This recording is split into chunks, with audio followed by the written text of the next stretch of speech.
والسلام على سيد الأنبياء والمرسلين أما بعد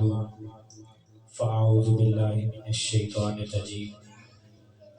بسم الله الرحمن الرحيم قال الله تبارك وتعالى في قرآن المجيد والفرقان الحميد إن الله اشترى من المؤمنين أنفسهم وأموالهم بأن لهم الجنة يقاتلون في سبيل الله فيقتلون ويقتلون صدق الله مولانا العظيم وصدق رسوله النبي الكريم الأمين قال الله تعالى في شان الحبيب إن الله وملائكته يصلون على النبي يا أيها الذين آمنوا صلوا علیہ وسلموا تسلیما۔ تمامی احباب مل کر میرے ساتھ درود پاک کا نذرانہ پیش کر لیجیے۔ الصلاۃ والسلام علیک یا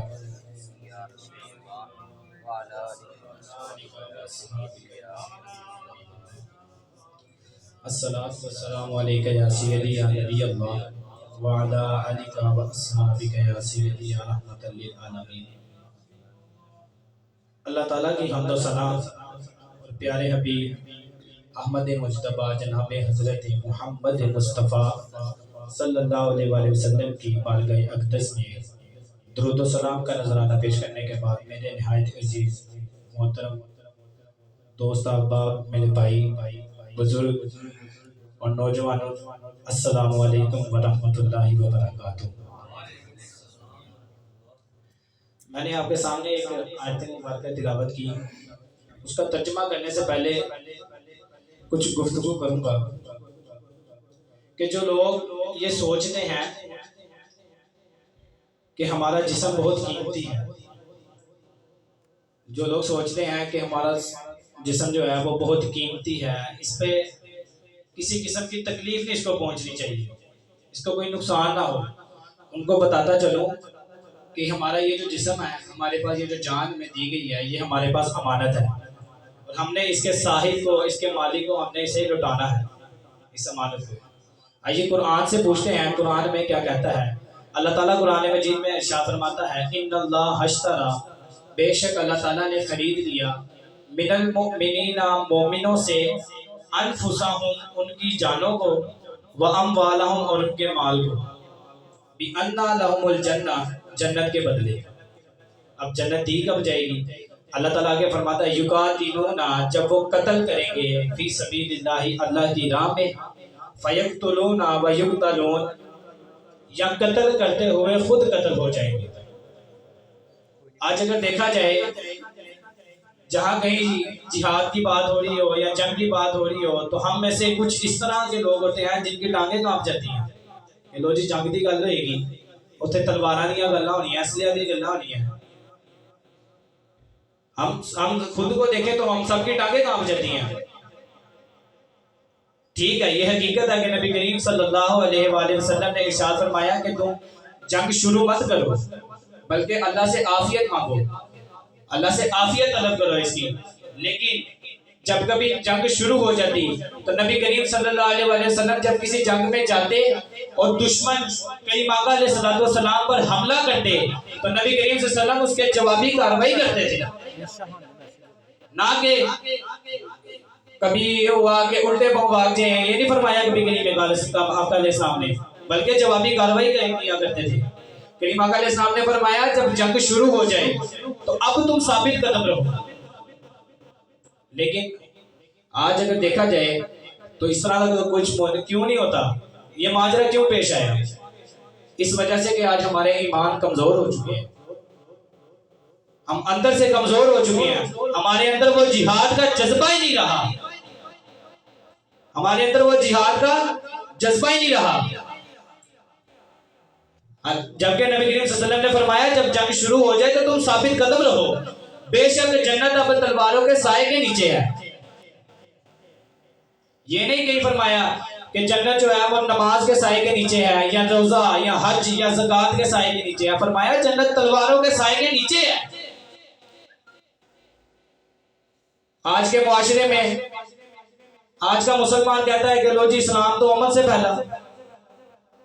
ٹھیک ہے، سچ کہتا ہے، لیکن ایک مدت تک 12 سال اسلام امن سے پھیلا،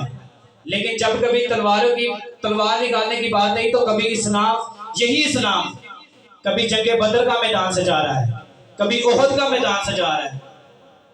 کبھی خندق کا میدان سجا رہا ہے، کبھی حنین کا میدان سجا رہا ہے، کبھی کیسر و کسریٰ کو للکار رہا ہے، کبھی نجاشی کو دعوت اسلام دے رہا ہے. اس اسلام نے تلوار نکالنے کا حکم تو دیا ہے، لیکن اس کے منسوخ کا حکم نہیں دیا، بلکہ کریم آقا علیہ السلام نے ارشاد فرمایا، نبی کریم صلی اللہ علیہ وسلم نے ارشاد فرمایا کہ جب اللہ تعالیٰ نے مجھے جب سے نبی بنا کر بھیجا ہے جہاد جاری رہے گا. اللہ تعالیٰ نے مجھے جب سے نبی بنا کر بھیجا ہے جہاد جاری رہے گا، اور میرا آخری امتی دجال سے جہاد کرتا رہے گا. آخری امتی بھی دجال سے جہاد کرے گا.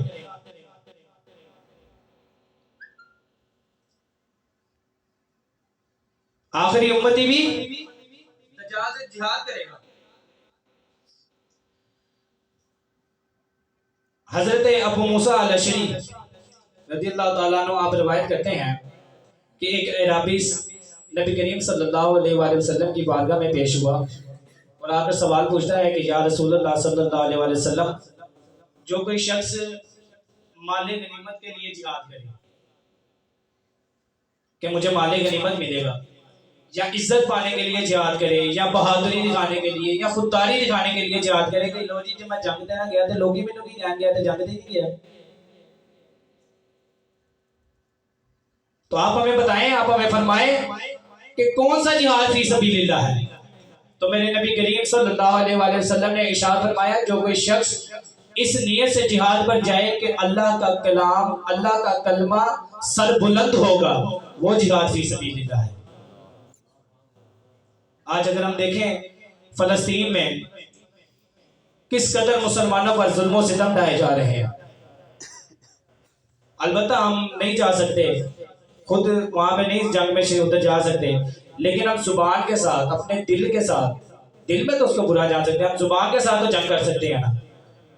ہم ان کی مصنوعات کو استعمال کرتے ہیں. اب یہاں میرا ایک اور سوال ہے، ان ماں باپ اگر ہم کسی کو سمجھائیں نا کہ یار ان کی مصنوعات استعمال نہ کرو، کسی گھر والے کا نہ کہتے لو جی اے تے ضرورت گھر کی ضرورت اس نے ساریاں اے تے بغیر تے گھر کا نظام نہیں چل سکتا.